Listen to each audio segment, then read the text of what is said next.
하나님 말씀 시편 40편 1절로 11절입니다. 시편 40편 1절부터 11절까지 말씀.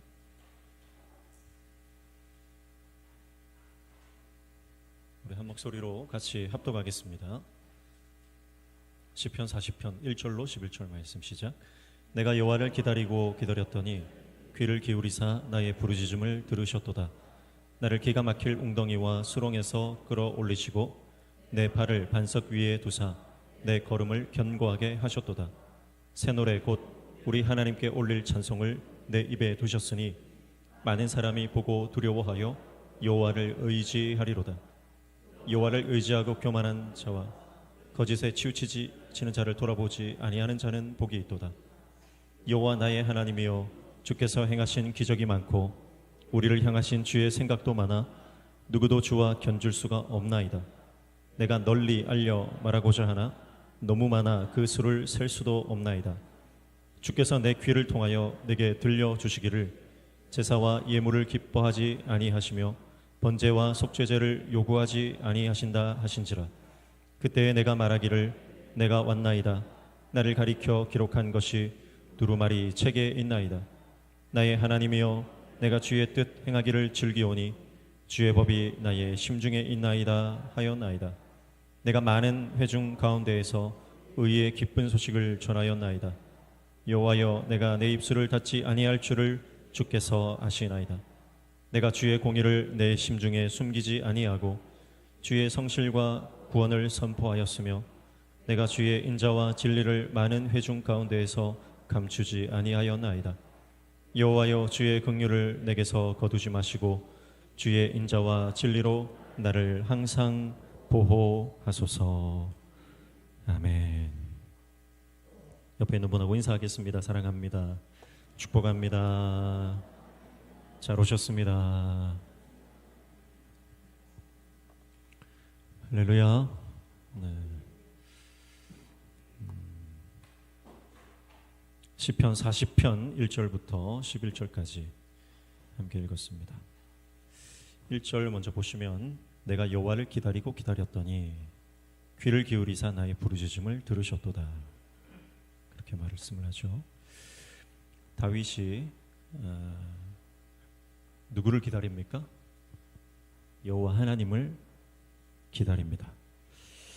기다리고 기다렸다. 문자적으로 보면 기다림 속에서 기다렸다, 그런 뜻이에요. 기다림 속에서 기다렸다. 그러니까 이 기다림이라고 하는 것이 아주 긴 시간, 그리고 어려운 시간들, 그냥 기다리는 게 아니라 정말 간절한 기다림 가운데서 하나님을 바라보았다라고 하는 것입니다. 비슷한 말로는 참았다는 거예요. 참고 참았다. 바라고 바랐다.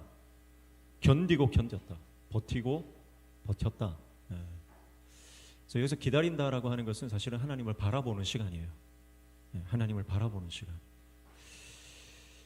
그래서 여러분, 우리가 신앙생활은 사실은 단편적인 것이 아니라 연속적인 것입니다.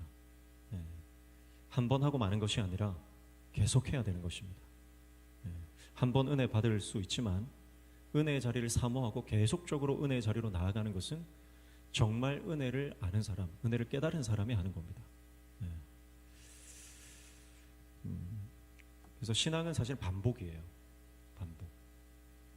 그래서 계속해서 반복되어지는 이 시간들 가운데서 끝까지 주님을 바라보는 것, 끝까지 그 주님을 기다리는 것, 계속 연속적으로 반복적으로 하나님 말씀 앞으로 나아가고 또 기도의 자리로 나아가고 은혜를 사모하고, 그 반복이 결국 그 하나님의 때까지 반복되어지는 그 훈련들이죠.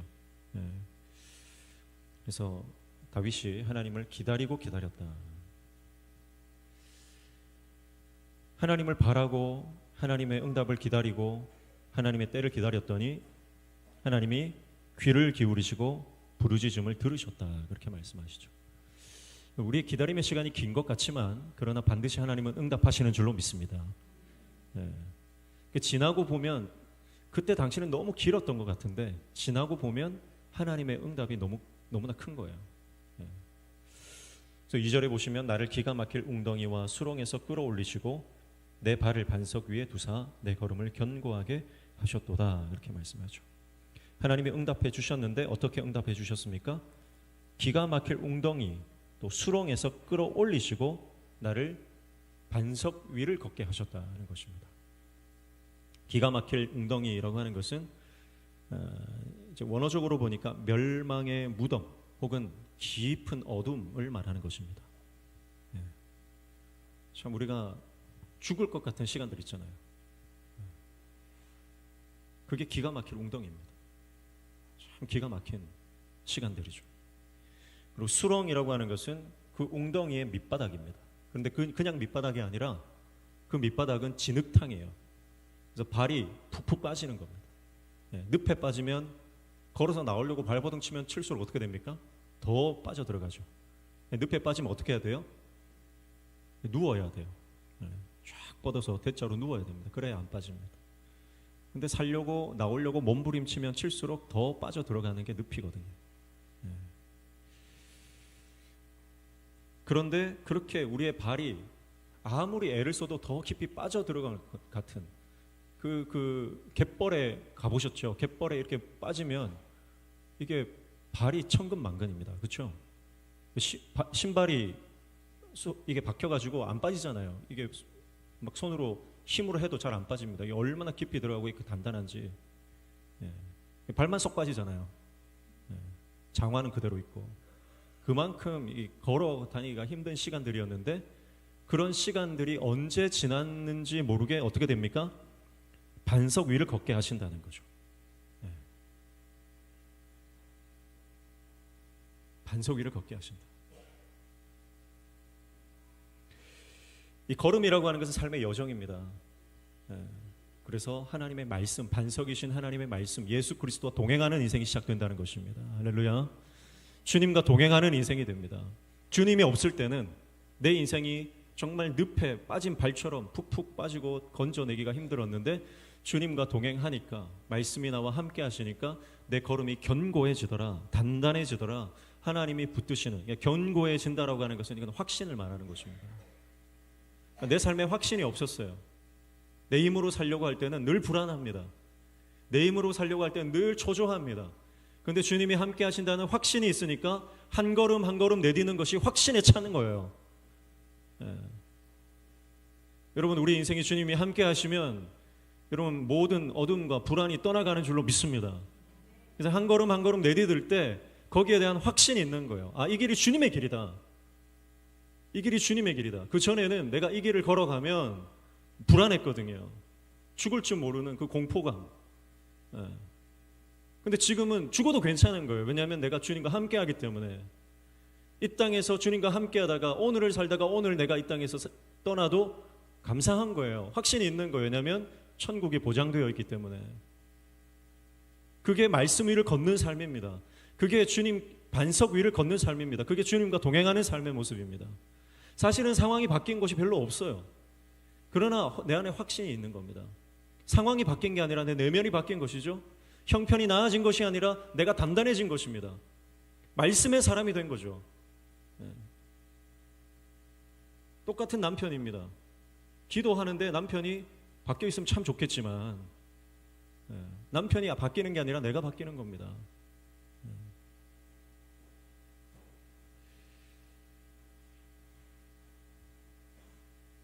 주님이 나를 사랑하신다는 확신입니다. 주님이 나를 붙들어 주신다는 확신입니다. 주님이 공급하신다는 확신입니다. 주님이 인도하신다는 확신입니다. 주님이 지켜주신다는 확신이에요. 그 확신이 있기 때문에 한 걸음 한 걸음이 당당한 것입니다. 한 걸음 한 걸음이 확신에 차 있는 것입니다. 그래서 3절 말씀에 보면 이렇게 말하죠. 새 노래 곧 우리 하나님께 올릴 찬송을 내 입에 두셨으니 많은 사람이 보고 두려워하여 여호와를 의지하리로다. 아멘. 그래서 그 기다림의 시간 동안에 하나님이 나를 정말 그 진흙탕과 같은 멸망의 그 무덤과 같은, 오늘 오전에 잠깐 말씀드렸는데 우리 인생은 덤이다. 근데 더 이상 덤이 없는 곳이 무덤이다. 무덤이다 그랬잖아요. 예. 어떤 시인이 그 시를 썼는데 결국은 여러분 무덤에 가면 소망이 없는 겁니다. 그런데 여러분 우리는 그 시인이 인생은 덤인데 그 덤이 없는 무덤, 그러나 우리는 예수 그리스도로 말미암아 그 무덤도 이기는 인생이 되는 줄로 믿습니다. 예. 부활의 소망이 있기 때문에. 예. 그래서 그 기다림의 시간, 정말 기가 막힐 그 웅덩이 가운데서, 그 깊은 어둠 가운데서 발이 푹푹 빠지는, 내 힘으로 살아가려고 발버둥 쳐도 더 깊이 수렁 속으로 빠져 들어가는 것만 같은 그 상황 가운데서 우리는 주님의 함께 하심을 경험하면서 그 안에서 그 기다림의 시간 가운데서 일어나는 일이 뭐냐면 새 노래가 쓰여지는 거예요. 그 끝을 알 수 없는 기다림의 시간들 가운데서 우리 안에 하나님이 역사하시는 일들이 뭐냐면 내 안에 새로운 노래를 허락하시는 것입니다. 새 노래를 허락하시는 거예요. 여러분, 이거는 이 새 노래라고 하는 것은 단순히 새로운 고백, 새로운 음률, 새로운 가사, 그것을 말하는 게 아니라 이 새 노래라고 하는 것은 새로운 사건을 경험한 고백이고 새 역사를 바라보는 고백이며 새 시대를 여는 믿음의 선포고, 이 새 노래라고 하는 것은 새로운 영적 차원으로 진입하는 하나님의 사람의 모습입니다. 단순히 이 새 노래는 신곡을 말하는 게 아닙니다. 가수들이 신곡 내잖아요. 그 정도의 수준이 아니라 이 새 노래라고 하는 것은 하나님의 이전에 경험하지 못했던 새로운 역사들을 경험하면서 그 새로운 차원으로 들어가는 믿음의 선포예요. 그게 새 노래입니다. 이거 조금 안 맞는 비유일 수 있지만 세상적으로도 그래요. 여러분, 마이클 잭슨이 빌리진이라고 하는 노래를 대중 앞에 처음 공개했을 때 전 세계가 충격에 빠졌습니다. 네. 아시죠? 그 빌리진. 문워크 막 하고 막 이렇게 막 아시죠? 네. 다이나 한번 해볼래? 깰지어다. 네.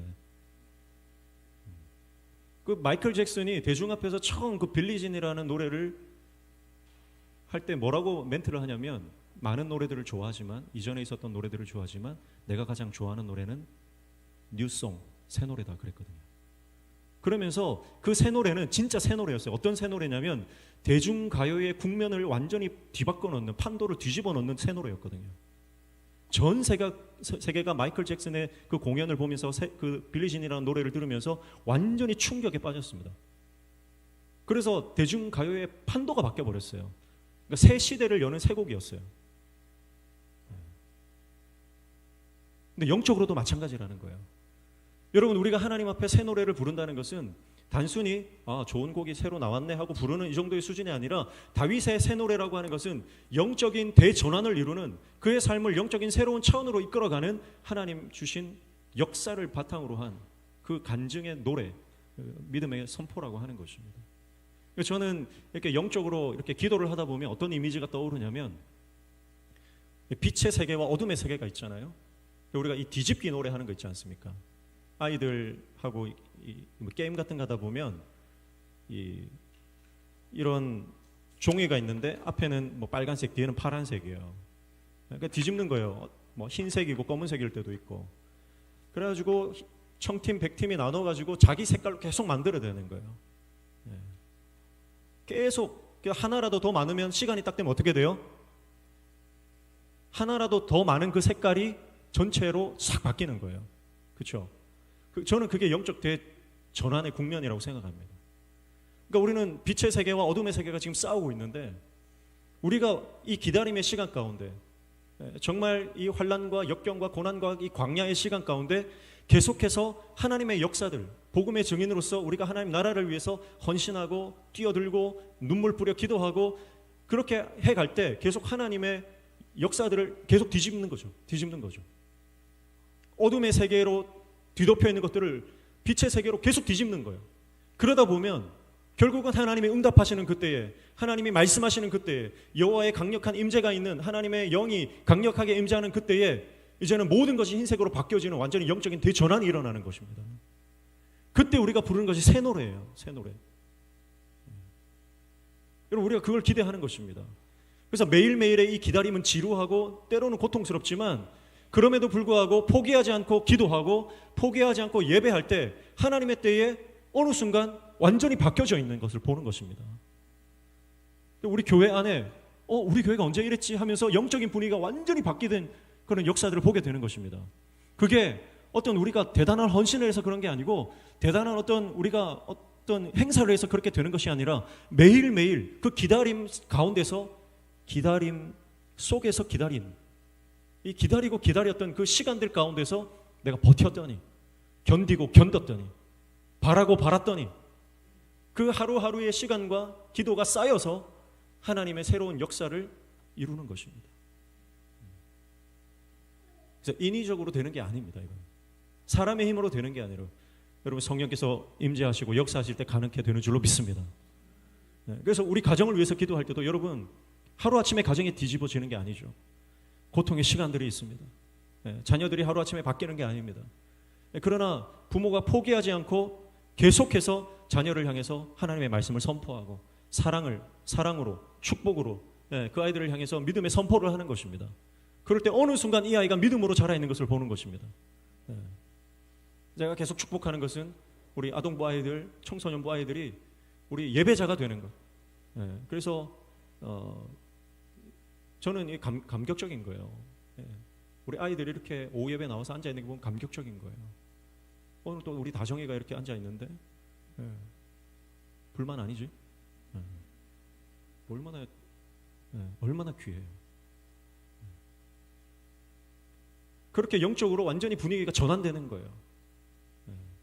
한 사람 한 사람이 예배자로 세워지고 그리고 하나님 앞에 은혜를 받고 그의 삶이 변화되어져 가는 것을 보면서 그게 영적인 임파테이션이 막 일어나는 거죠. 막 전환되는, 막 이게 전이가 되고 나만 누리는 그것이 이게 내가 견딜 수 없는 거예요. 이걸 나만 누릴 수 있게 내가 견딜 수 없는 거예요. 그래서 여러분 전도하지 말라고 해도 하는 겁니다. 그래서 이게 목사가 쪼은다고 되는 것도 아니고 목회 스킬 중에 성도를 달달 볶아라. 그래야 불평을 안 하는. 교회가 어떻게든 목회자가 성도를 달달 볶아야 된다. 이게 목회자들 안에 이제 스킬이에요. 근데 저는 그렇게 하기가 싫은 거예요. 왜냐하면 인위적인 것은 언젠가 무너진다. 인위적인 것은 반드시 무너집니다. 근데 여러분 우리 안에 포기하지 않고 끝까지 버티면서 예배하고 지난주에도 말씀드렸지만 어떤 목사님이 그랬어요. 버티는 것은 어쩔 수 없이 하는 게 아니라 버티는 것도 능력이라는 거예요. 버티는 것도 능력이고 버티는 것이 승리하는 가장 강력한 무기라는 거예요. 그래서 여러분 우리가 뭔가 섬길 때 막 공격하는 사람들 있잖아요. 내가 차량으로 섬기고 식당에서 섬기고 찬양대로 섬기고 뭐 다 섬기는데 하다 보면 내 마음 상하게 하는 사람이 있고 상황이 펼쳐지거든요. 그러나 여러분 그 상황과 환경 가운데 내 감정을 따르지 말고 그럼에도 불구하고 예배하는 것입니다. 그럼에도 불구하고 기도하는 것입니다. 그럼에도 불구하고 사명의 자리를 지키는 것입니다. 그럴 때 그 하나님의 때가 되면 기다리는 그 시간들 가운데서 하나님께서 새로운 영적인 국면을 바꿔주시는 그때가 온다는 거죠. 그때 우리는 새 노래를 부르게 될 것입니다. 그 새 노래의 내용은 뭐예요? 내가 그 기다림의 시간 동안에 하나님이 내 안에 하신 일들, 내가 그 정말 광야의 시간 동안에 하나님께서 내 안에, 우리 가정 안에, 우리 교회 안에 행하셨던 그 일들이 새 노래로 불려지는 것입니다. 그리고 그 노래의 선포가 이후에 우리의 영적인 하나님의 역사를 끌어당기는 그런 촉매가 되는 줄로 믿습니다. 하나님 살아계시기 때문에. 할렐루야. 여러분 하나님이 살아계시다고 믿는 사람은 가만히 있을 수 없는 거예요. 하나님이 살아계시다고 믿는다면 가만히 있을 수 없는 거예요. 그래서 여러분 우리가 부르는 모든 이 찬양들이 하나님과 함께하는 삶의 서사를 품고 있는 줄로 믿습니다. 그래서 오늘 우리의 예배가 새 예배가 되기를 축복합니다. 오늘 우리가 드리는 이 예배가 하나님 앞에 선포되어지는 새로운 노래가 되기를 축복합니다. 그때 우리 앞에 새로운 영적 차원들이 열려지는 은혜가 있을 줄로 믿습니다. 네. 4절에 보시면 여호와를 의지하고 교만한 자와 거짓에 치우치는 자를 돌아보지 아니하는 자는 복이 있도다 그랬습니다. 여호와를 의지하는 자가 복이 있다 그랬습니다. 근데 단서를 달죠. 여호와를 의지하는데 언제까지 의지하냐면, 여기서 교만한 자라고 하는 것은 자신의 힘을 과시하는 자고요. 거짓에 치우치는 자는 하나님을 배신하는 자, 배교하는 자라고 해석할 수 있습니다. 또는 교만한 자와 거짓에 치우치는 자를 우상을 섬기고 하나님을 떠나는 사람이다, 이렇게 해석할 수도 있고요. 그러니까 종합해 보면 뭡니까? 자, 힘이 생겨서 하나님을 떠난다 이 말이죠. 하나님을 의지합니다. 근데 언제까지 의지해요? 문제가 해결될 때까지만 의지한다는 거. 근데 다윗은 그 고백을 하는 거예요. 그게 아니라 내가 하나님을 의지하는데 내가 상황이 괜찮아졌다고, 내 형편이 나아졌다고, 내가 이제 힘이 좀 있어졌다고 하나님을 떠나는 게 아니라 나는 끝까지 하나님을 의지하겠다는 거예요. 끝까지 하나님을 의지하겠다. 여러분, 힘들 때 하나님 찾는 사람은 많습니다. 힘들 때 하나님 찾는 사람 많아요. 다급해지면 하나님 찾습니다. 그러나 잘 될 때 하나님 여전히 하나님께 영광을 올리는 사람은 적은 거예요. 오늘 저와 여러분이 어떤 상황이든 끝까지 주님을 바라보고 주님만 의지하시기를 축복합니다. 그 사람이 복이라는 거예요. 그러니까 다시 말하면 세상적으로 일이 잘 풀리고 세상적으로 내가 원하는 것을 얻고 그게 복받은 인생이 아니라 끝까지 주님 의지하는 것이 그게 복이라는 거죠. 그러니까 여러분, 지금 내 상황이 힘들어도 어쩌면 인생의 세상 사람들이 볼 때 인생의 바닥 같은 시간들을 지나고 있다 할지라도 그럼에도 불구하고 내가 하나님을 의지하고 있다면 그 사람은 복된 인생이다. 복된 인생이다. 현상이 아닙니다. 끝까지 주님 의지하는 믿음을 하나님 기뻐하시는 것입니다. 그래서 5절에 보시면 여호와 나의 하나님이여 주께서 행하신 기적이 많고 우리를 향하신 주의 생각도 많아 누구도 주와 견줄 수가 없나이다. 내가 널리 알려 말하고자 하나 너무 많아 그 수를 셀 수도 없나이다. 그렇게 말합니다. 기적이라고 하는 것은 놀라운 하나님의 역사를 말하는 것이고, 생각이라고 하는 것은 하나님의 계획과 하나님의 섭리를 말하는 것이죠. 하나님께서 계획하시고 섭리하신 그 놀라운 역사들이 너무 많아서 뭐 할 수 없다고요? 셀 수가 없다. 셀 수가 없다. 그러니까 하나님의 사람은 뭐 하는 사람이냐면 돈 세는 게 아니라 하나님 은혜 세는 겁니다. 우리가 원하는 삶은 밤새도록 돈 세다가 잠드는 겁니다. 밤새도록 돈 세다 잠들고 싶어요. 그게 우리의 소원입니다. 그러나 하나님의 사람은 돈을 세는 게 아닙니다. 하나님의 은혜를 세는 것입니다. 근데 너무 많아서 셀 수가 없는 거예요. 그럼 두 가지 중에 선택하라면 뭐 선택하시겠어요? 밤새도록 돈 세다가 다 세지 못하고 잠드는 인생 1번, 2번 하나님의 은혜 세다가 다 세지 못해서 잠드는 인생 2번. 자, 1번. 아무도, 자, 눈 감고 하면 다 들 건데, 그렇죠? 예. 눈 감고 들으려면 다 들 거 지금 안 들 사람이 없습니다. 예. 2번, 주님의 은혜를 세다가 내가 잠들겠습니다. 손 들어 보십시오. 예. 안 든 분들 1번. 예. 여러분, 근데 그걸 깨닫는 게 은혜예요. 하나님의 은혜 세는 것이 복이다. 하나님의 은혜를 세다가 잠드는 것이 이게 복이구나. 왜냐면요, 돈은 있다가도 없는 거, 없다가도 있는 거. 하나님이 부어주시면 감당할 수 없이 부어주시는 것이고, 하나님이 걷어가시면 언제 사라졌는지 모르게 사라지는 게 그게 돈입니다. 돈은, 돈이라고 하는 것은 상징이에요. 건강도 마찬가지고 나의 명예나 나의 세상적인 성공도 마찬가지고, 여러분, 그건 잠깐 있다 사라지는 것입니다. 잠깐 있다 사라지는 거예요. 그래서 여러분, 우리는 영원한 것을 붙들어야 하는 줄로 믿습니다. 주님의 은혜를 붙들어야 돼. 날마다 주님의 은혜를 센다. 주님의 은혜를 센다는 것은 하나님의 영광을 받으신다는 거예요. 내가 밤새도록 돈 때문에 돈 세고 세상 염려, 재리, 근심 때문에 날 밤잠 못 이루면 마귀가 박수를 치는 거예요. 마귀가 잘한다 더 해라. 그러나 우리가 하나님의 은혜를 세워볼 때는 주님이 영광을 받으시는 줄로 믿습니다. 주님이 영광을 이미 받으시는 거예요. 그래서 여러분의 인생 가운데 항상 감사를 찾으시기를 축복합니다. 감사는요, 보이는 게 아니라 감사는 발견하는 겁니다. 그것도 은사고 그게 은혜입니다. 하나님의 은혜가 없는 사람은 감사가 널려 있어도 발견을 못하는 거예요. 그러나 하나님의 사람은 내 삶에 놓여져 있는 감사에 숨겨져 있는 그 보물찾기처럼 그 감사를 찾아내요. 발견해요. 숨겨져 있는, 고난 가운데 숨겨져 있는 하나님의 은혜, 그걸 하나 발견하고 감사하고, 어려운 상황 속에 숨겨져 있는 그 하나님의 또 은혜를 발견하고 감사하고, 모든 시간과 공간과 우리가 호흡하는 모든 그 숨결 가운데 하나님이 얼마나 은혜를 많이 숨겨두셨는지, 여러분 그것을 발견하는 것이 우리의 기쁨이 되는 줄로 믿습니다. 그러니까 사도 바울도 감옥에 갇혀 있지만 감사하죠. 기뻐하죠. 왜 그렇습니까?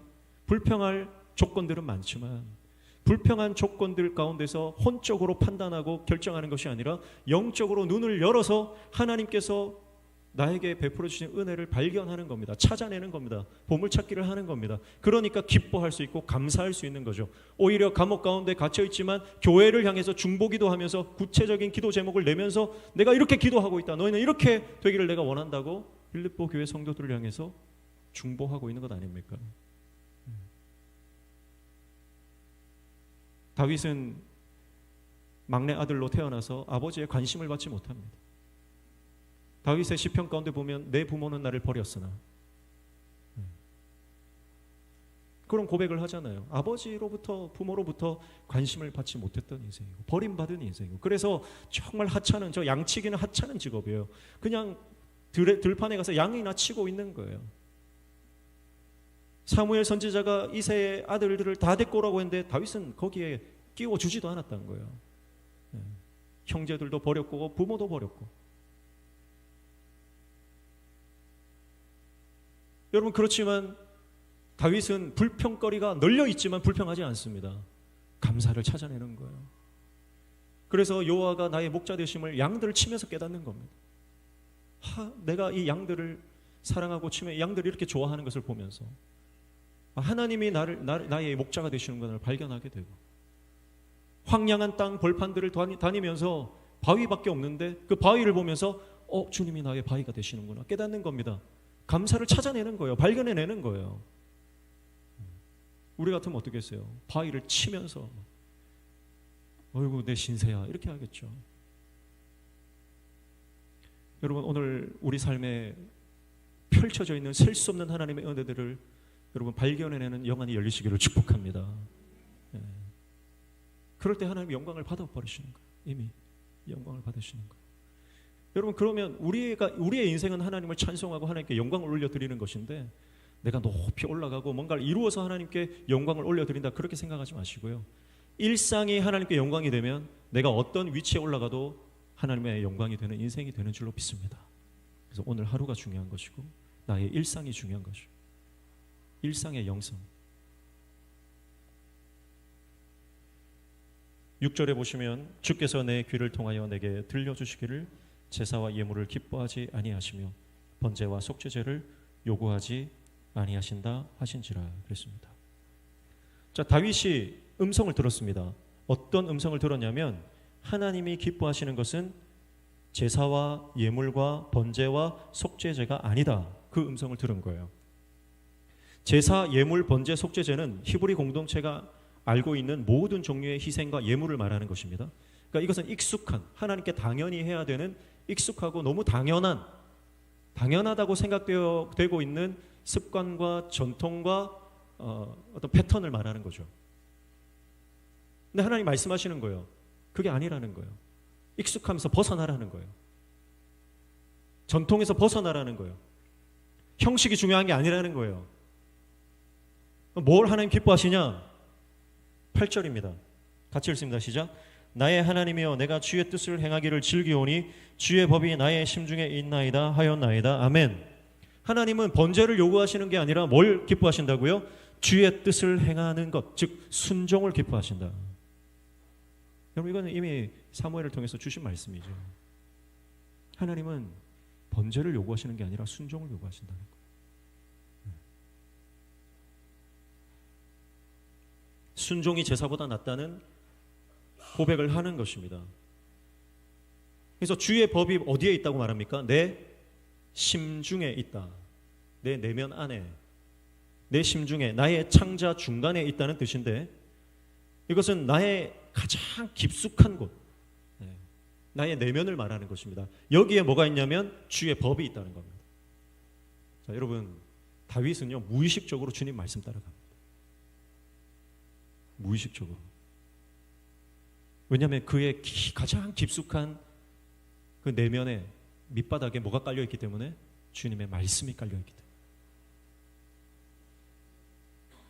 그래서 우리가 뭔가 어떤 사건이 딱 벌어지거나 어떤 질문을 딱 받았을 때 무의식적으로 탁 내뱉는 말 있죠. 그게 내 본심이거든요. 그 어떤 부부가 길을 가는데 갑자기 나무가 팍 쓰러졌습니다. 나무가 그 두 부부를 탁 덮쳤어요. 남편이 혼자 탁 도망갔습니다. 그게 본심인 거예요. 순간적으로 딱 하는 거 있죠. 근데 만약에 아내를 구하려고 아내를 탁 잡아당겼으면 이제 남편은 피하고 아내를 덮쳤거든요, 나무가. 근데 나무 가지 사이사이에 탁 정확하게 딱 비켜가가지고 아내가 살았어요. 근데 만약에 이게 잡아당겼으면 죽었어요. 그 뒤에 어떻게 됐을까요? 둘 다 살았거든요. 그 뒤에 어떻게 됐을까요? 여러분 상상에 맡기겠습니다. 왜냐하면 CCTV가 거기서 딱 끝나더라고요. 그게 본심이라는 거예요. 본심. 뭐 몇 번 말씀드렸지만 제 아내가 제가 첫 번째 사역지에서 이제 청년부 단합회를 저기 저 화명동에 애기송과 호박송과 가가지고 수영하고 막 놀고, 근데 저는 이제 보디가드처럼 이렇게 딱 지켜보고 있는데 아내가 물에 팍 빠졌어요. 그래서 제가 건졌죠. 2번이나 건졌습니다. 그 물속으로 뛰어들면 원래 이 수영 제대로 못하면 구하다가 죽거든요. 같이 죽거든요. 그게 제 본심입니다. 본심. 근데 지금 딱 물에 빠졌다 그러면 뛰어 들어갈까요? 안 갈까요? 그건 여러분의 상상에 맡기겠습니다. 부모는 자식이 불 속에 들어가면 불 속에 들어가서 끄집어내는 것입니다. 그게 부모의 본심입니다. 무의식적으로 툭툭 나오는 거예요. 지금 다윗이 그 고백을 합니다. 하나님, 내 마음의 깊숙한 곳에는 주님의 말씀이 있습니다. 그래서 나는 자다가도 주님 때문에 할렐루야를 외칩니다.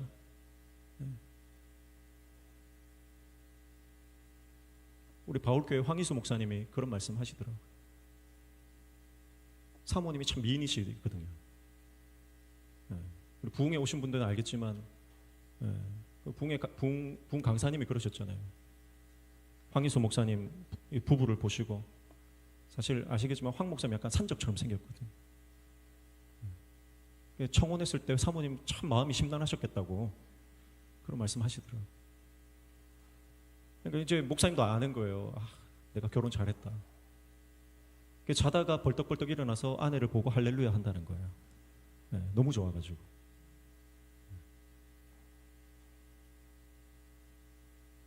무슨 얘기 하다가 이까지 왔는지 잘 기억이 안 나네요. 네? 본심.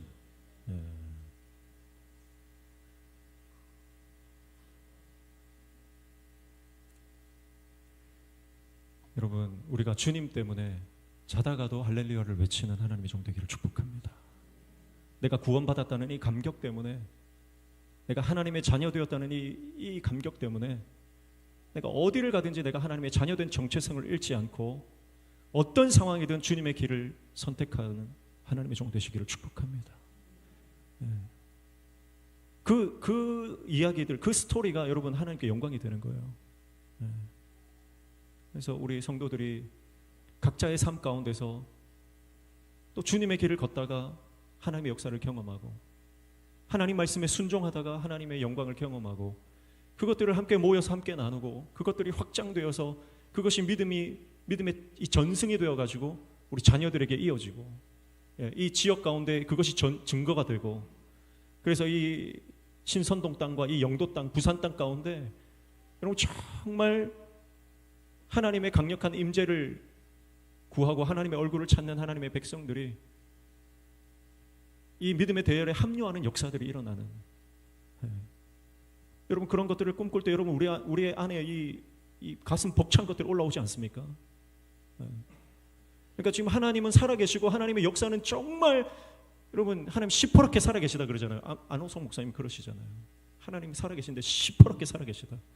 여러분 그 살아계신 하나님께서 우리 인생 가운데 놀라운 역사들 오늘 다윗의 고백처럼 그 기적을 베풀어 주시는데 빌립보 말씀처럼 사도 바울이 착한 일 아니 위대한 일을 시작하시고 이루시겠다고 하시는데 여러분 그것을 생각할 때마다 여러분 우리 안에 가슴이 벅차오르고 그래서 그냥 가만히 있을 수가 없는 거예요.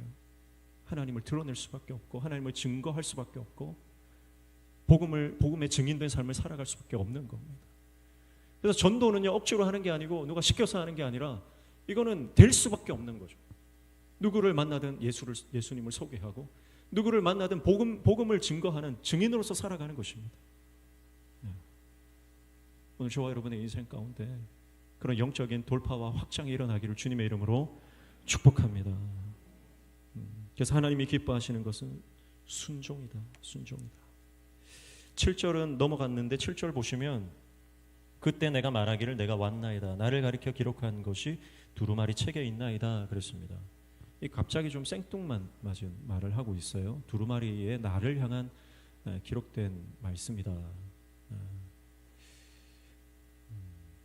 좀 문맥상 이게 어떻게 해석해야 되나 이거는 굉장히 해석이 어려운 난해한 구절 중에 한 구절입니다.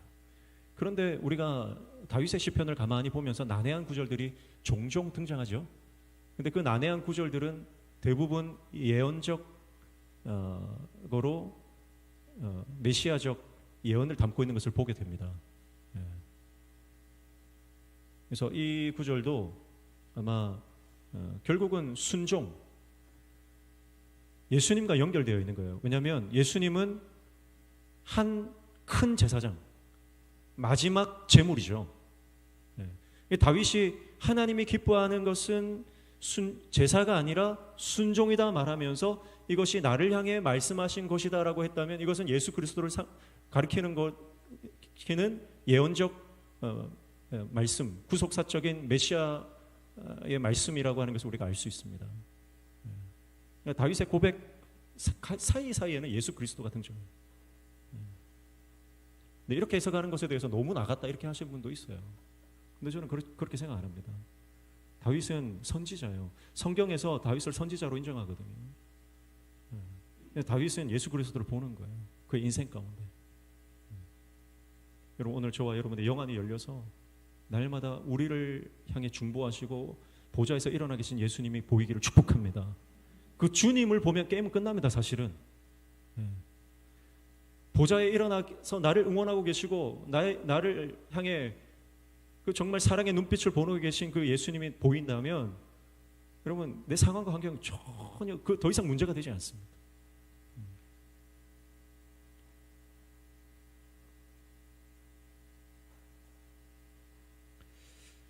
9절과 10절 같이 읽습니다. 내가 많은 회중 가운데에서 의의 기쁜 소식을 전하였나이다. 여호와여 내가 입술을 닫지 아니할 줄을 주께서 아시나이다. 내가 주의 공의를 내 심중에 숨기지 아니하고 주의 성실과 구원을 선포하였으며 내가 주의 인자와 진리를 많은 회중 가운데서 감추지 아니하였나이다. 아멘. 9절 10절 무슨 말이에요? 기쁜 소식, 복음. 이 복음을 전한다. 숨기지 않는다. 입술을 닫지 않는다. 감추지 않는다. 그렇게 말합니다. 그래서 은혜를 아는 사람은 하나님을 증거하게 되어 있고 말려도 말릴 수가 없는 겁니다. 짱구만 못 말리는 게 아니고 여러분 복음의 사람은 복음 증거를 막을 수가 없는 거예요. 그래서 사도 바울은 옥에 갇히고 매이고 얻어맞고 완전히 그가 이 자유를 잃어버려도 그런 상황에서도 복음을 증거하는 것입니다. 복음을 증거할 때 옥문이 열리는 것입니다. 여러분 오늘 저와 여러분이 내가 옥에 갇힌 것이 그것이 문제가 아니라 내 안에 옥문을 열 능력이 없는 게 문제예요. 상황 가운데 갇히는 것이 그게 문제가 아니라 내가 그 상황을 돌파할 믿음과 능력이 없는 게 문제입니다. 여러분 오늘 우리가 복음의 사람이 되면 어떤 상황도 여러분 우리는 돌파되는 줄로 믿습니다. 복음이 증거되는 거예요. 뭐가 승리입니까? 여전히 예배하고 여전히 복음을 증거하는 것입니다. 여러분 기도와 예배로 돌파하시기를 축복합니다. 그거밖에 없는 거예요. 우리의 무기는 그거예요. 여전히 하나님을 예배하고 여전히 기도로 돌파하는 겁니다. 11절 같이 읽습니다. 시작. 여호와여 주의 긍휼을 내게서 거두지 마시고 주의 인자와 진리로 나를 항상 보호하소서. 아멘. 1절에서 하나님을 기다리고 기다렸던 다윗은 11절에 다시 주님의 은혜를 바라보고 있습니다. 그래서 주님 나에게 긍휼을 거두지 마시고 인자와 진리로 나를 항상 보호해달라고 다시 하나님을 의지하는 다윗의 고백을 볼 수가 있습니다. 사랑하는 성도 여러분, 오늘 저와 여러분이 하나님을 의지함으로 하나님의 도우심과 하나님의 새롭게 하시는 역사들을 경험하시기를 축복합니다. 그리고 그 하나님의 은혜 가운데서 새로운 영적 노래들이 선포되어지고 우리의 삶에 새로운 영적 차원이 열려지는 은혜가 있기를 축복합니다. 하나님은 우리 교회 가운데 이미 그 일들을 이루고 계시고 하나님께서 우리 가운데 정말 가슴 벅찬 복음의 역사들을 이루어 가고 계십니다. 사도행전적 초대교회적 그 역사들이 우리 가운데 동일하게 일어나고 있는 것을 우리는 계속해서 보게 될 것이고 그것을 보게 될 것입니다. 고백하는 자들에게 더 크게 열릴 줄로 믿습니다. 두 분만 그래요. 두 분만. 그런 일이 어디 일어나노? 두 분만 그러고 있어요. 여러분 깨십시오. 영적으로 깨어나십시오. 그리고 불평거리들을 찾지 말고 안 될 이유들을 찾지 말고 하나님이 하신다. 하나님이 반드시 역사하신다. 우리 가운데 가슴 벅찬 감격적인 기적의 역사들을 반드시 이루어 주신다. 우리 가정에 그렇게 역사하실 것이고 우리 교회에 그렇게 역사하실 것이고 우리를 통해 이 지역과 이 사회 가운데 이 부산 땅 가운데 하나님이 그렇게 역사하실 것이다. 그렇게 믿음으로 바라보고 끝까지 예배하며 끝까지 기도하는 하나님의 종들을 통해서 하나님은 우리가 이전에 경험하지 못했던 새 노래를 부르게 하실 것이고 할렐루야, 이전에 경험하지 못했던 새 노래를 부르게 하실 것이고 그 새 노래로 말미암아 영적인 새로운 국면을 우리는 맞이하게 될 것입니다. 그것을 꿈꾸십시오. 꿈꾸십시오. 여전히 오늘도 주님을 기다리는 광야 가운데 있는 성도들이 있다면 축복하고 위로합니다. 주님이 함께 하실 것입니다. 주님이 손 잡아주실 것입니다. 그 기다림 가운데 하나님은 새 노래를 써내려가고 계시다. 그게 기다림 가운데 일어나는 영적인 사건임을 우리가 깨닫고 버티고 인내하고 견디며 주님의 길을 걷는 모든 성도들 되시기를 주님의 이름으로 축복합니다. 함께 찬양합시다. 주님의 시간에